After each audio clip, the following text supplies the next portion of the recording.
गुरुदेव।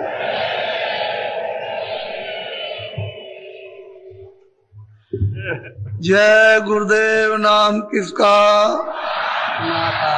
मधुर गरजई घनघोरा, होय विष्ट जन उपल कठोरा। दामे में दमक रही खलमाई, खल की प्रीत यथा फिरनाई। जब ये घंटे और शंख की इस धुन में जब सूरत लय होगी तो उधर ऊपर की जो टेढ़ा रास्ता उसमें से आवाजें आ रही हैं, वो है ओम। वहां पर बादलों की गर्जें, गड़गड़ाहटें, मधुर मधुर सदैव मीठी और मृदंग, ताल मृदंग बजते रहे। इतने सुहावने, इतने मीठे ये बाजे हैं। और यह है ब्रह्म। इसकी 3 लोक से अलग है, इसका लोक अलग है, इसका राज भी अलग है। ओम का राज अलग है और निरंजन भगवान का राज अलग। ये 3 लोक के मालिक हैं और वो ब्रह्म अपने ब्रह्मलोक का मालिक, वो अलग है। तो ऊपर की आवाज जब सुनाई देगी तो इसी रास्ते से जब इसमें सूरत लय हुई घंटे शंख में तो आवाजें आ रही हैं, वो इस पर सोने लगती है, क्योंकि स्थूल खोल उतर गया, लिंग भी उतर गया। अब वो सूक्ष्म में चल रही और आवाजें आने लगी, उधर से सुनाई देने लगा। जब उसमें लय हुई,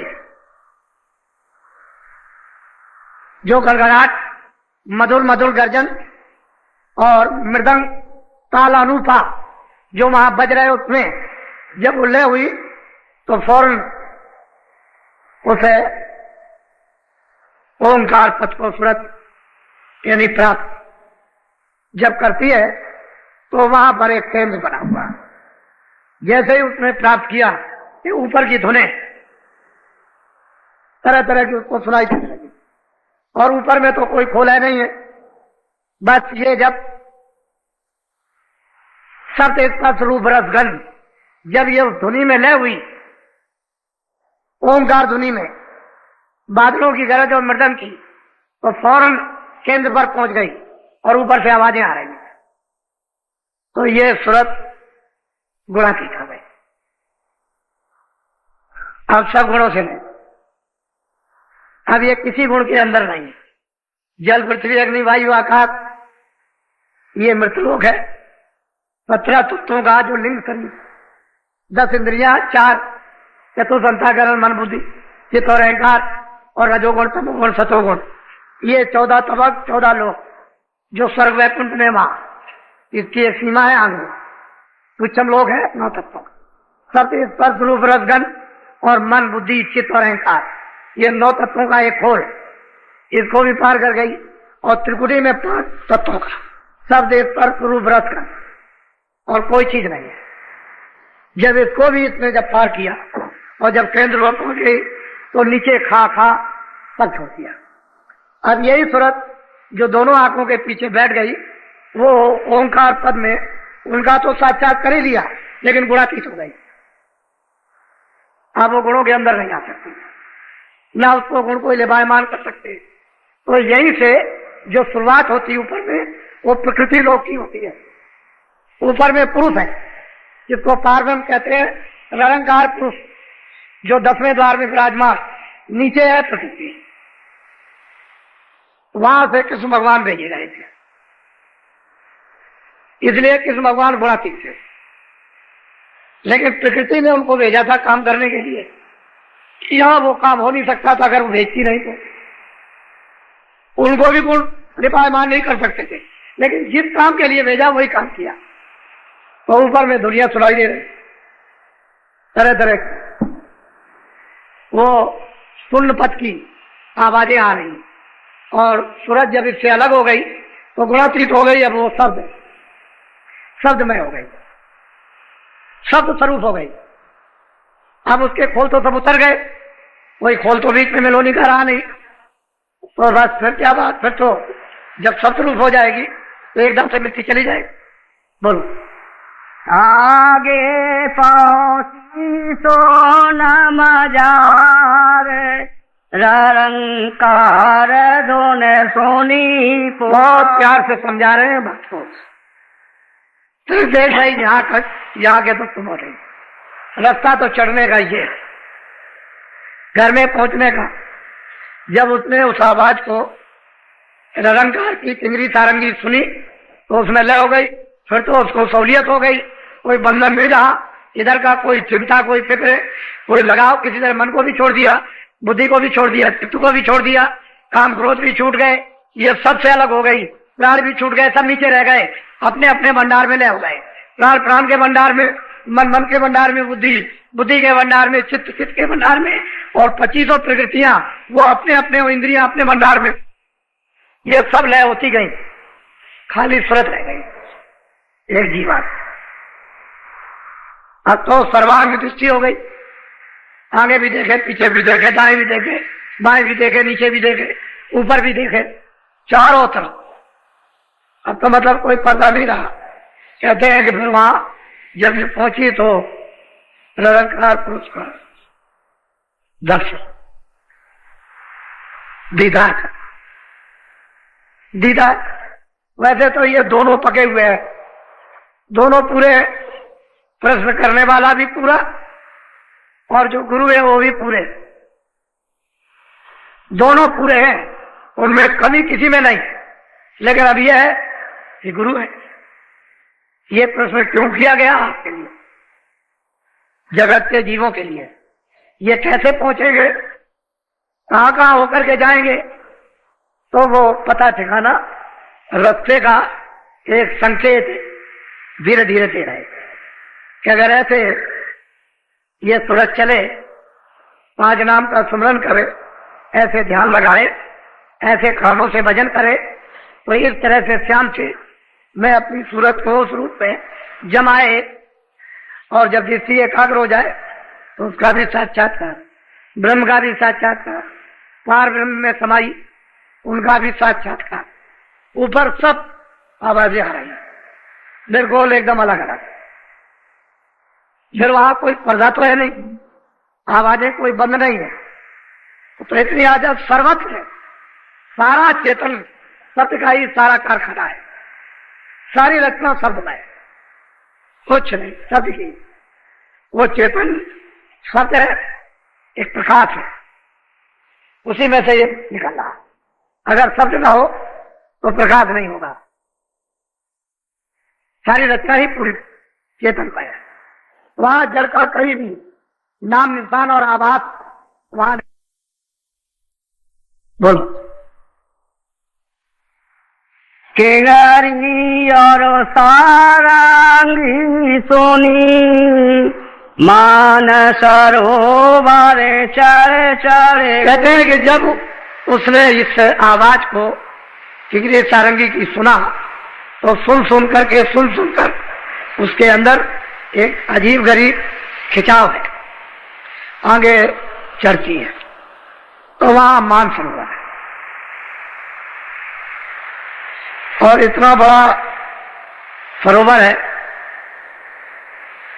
कि उसमें कितने ब्रह्मांड जाकर समा जाएंगे। उससे भी बड़ा, इतना बड़ा मानसरोवर, और वो काहे का है? अमृत का। अब मालिक ने इस कारीगरियों से उसको ऐसा बनाया, लेकिन उसके इर्द गिर्द चारों तरफ ऐसा मालूम होता है कितने करोड़ लंबा और कितने करोड़ पीछे लंबाई चौड़ाई, और उसके जो घाट बने हुए हैं वो ऐसा तो यहां कोई महल है नहीं, ऐसी तो कोई चित्रकारी नहीं, ना ऐसी कोई रोशनी, कोई नाम निशान को। ऐसे घाटों पर असंख्यों उन घाटों पर रुएं स्नान भी कर रही है और अमृत पी रही है। वो तो दृश्य है,